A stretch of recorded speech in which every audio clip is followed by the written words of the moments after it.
नमस्कार दोस्तों, कैसे हैं आप सब। आज मैं लेकर आई हूँ भगवान श्री गणेश के एक दंत की कथा।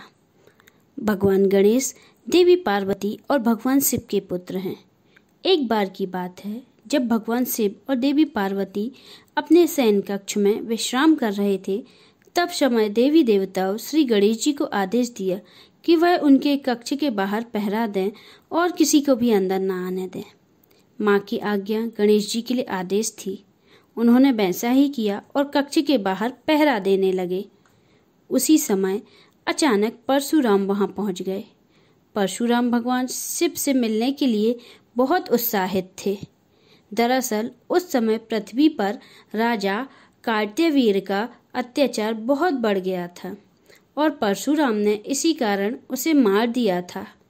यह खबर भगवान शिव को देने के लिए ही वे कैलाश पर्वत पर पहुंचे थे। भगवान शिव के कक्ष की ओर परशुराम तेजी से बढ़ता देख श्री गणेश जी उनके रास्ते में आ गए और उन्हें रोकने को कहा, लेकिन भगवान शिव से मिलने के लिए वो बहुत उत्सुक थे, इसलिए उन्होंने कहा कि मुझे भगवान शिव से मिलना ही है। परशुराम जी की इस बात को सुनकर गणेश जी बोले, मैं आपको अंदर नहीं जाने दे सकता। माँ ने किसी को भी अंदर आने का आदेश नहीं दिया है। गणेश जी की यह बात सुनकर परशुराम गुस्से से लाल हो गए। उन्होंने कहा, तुम मुझे भगवान शिव से मिलने से नहीं रोक सकते। तुम नहीं जानते मैं कौन हूँ। इस पर गणेश जी ने कहा, आप कोई भी हो, उससे मुझे कोई फर्क नहीं पड़ता। मेरे लिए माँ का आदेश सबसे जरूरी है। मैं आपको किसी भी सूरत में अंदर नहीं जाने दे सकता। गणेश जी की इस बात से परशुराम का गुस्सा 7वें आसमान पर पहुंच गया। वह बोले, अगर तुम मुझे अंदर नहीं जाने दोगे तो मैं तुम्हें हटाकर जबरन अंदर जाऊंगा।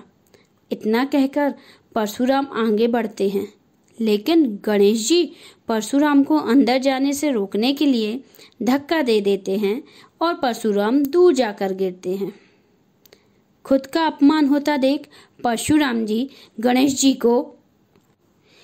जी को सबक सिखाने के लिए कई अस्त्र शस्त्र का इस्तेमाल करते हैं, लेकिन उनका गणेश जी पर कोई असर नहीं होता।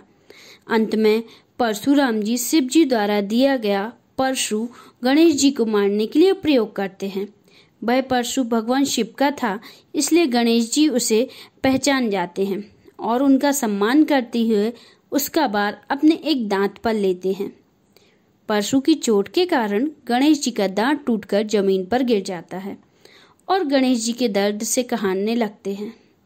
गणेश जी के दर्द भरी आवाज सुनकर माता पार्वती और भगवान शिव अपने कक्ष से बाहर आ जाते हैं और गणेश जी की यह हालत देख परशुराम जी पर क्रोधित हो जाते हैं। भगवान शिव और पार्वती को गुस्से में देख परशुराम को अपनी भूल का एहसास होता है और वह अपने किए पर क्षमा मांगते हैं। परशुराम की क्षमा पर माता पार्वती कहती हैं कि एक ऋषि होते हुए भी आपका क्रोध पर नियंत्रण नहीं है। क्षमा मांगने से क्या अब मेरे पुत्र का दांत वापस आ जाएगा?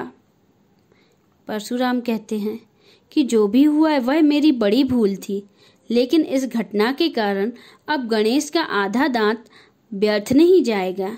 इस घटना के कारण ही अब उसे पूरी दुनिया में श्री गणेश को एक दंत के नाम से जाना जाएगा। बोलिए श्री कृष्ण भगवान की जय, श्री गणेश भगवान की जय।